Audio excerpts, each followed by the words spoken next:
In the race for District 1, Gary Bechtel pulled out the win, and he is joining me now to talk about his victory. First off, congratulations. Thank you, Ashley. I appreciate it. Were you ever worried at any point tonight?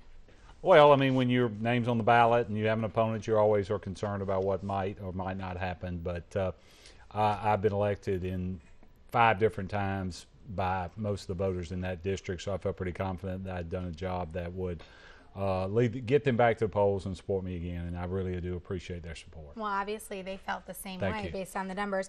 Well, not talking about your own race now, moving on to some of the other ones. Were you surprised by some of the outcomes of tonight? Anyone in particular? Well, I was. If the numbers hold up for the mayor's race, I was thinking with that many candidates in the race that it was logical to expect a runoff. But Mayor Rickard has done evidently an outstanding job getting his folks to the polls, and it looks like based on the results of the early voting and absentee that might be a victory without a runoff, which I think would be great for him, and might not be good for the others who are in a runoff, because you always like to have a race at the top to generate some interest. But it is surprising. Now, we've got about 4 months before you and the other leaders who were elected take office. So what are you going to be focusing on for the next 4 months? What's on Gary Bechtel's agenda?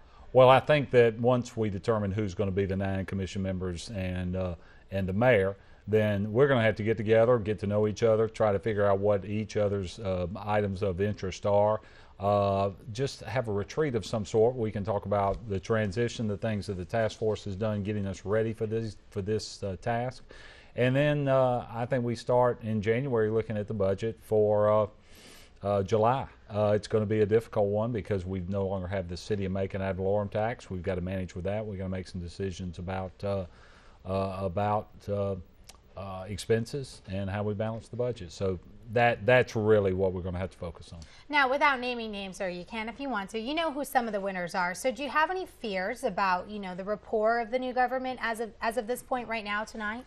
No, based on all the forums I participated in, and everybody that is going to wind up winning tonight participated in, and I think to a person, they all dedicated themselves to working together, to being a team. So those of us who did win and the others who I hope we hold each other accountable to do that.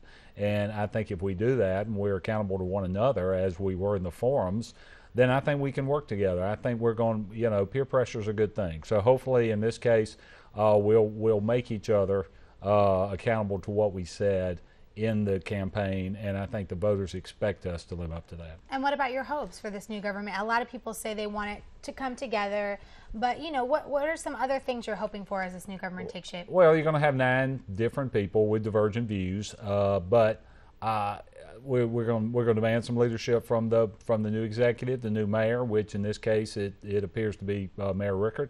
We're going to expect some leadership from him in terms of pulling this group together, and then each of us is going to have to exhibit some leadership in terms of making certain that we do the people's business. We do it in a transparent manner, and we do it so that we move Macon forward, so that we create jobs, we eliminate as best we can poverty, and do something about substandard housing and some of the other issues and crime that are plaguing the community at this point. All right, Mr. Bechtel, thank you so much, and congratulations again. Thank you, Ashley. I on the appreciate win. being on.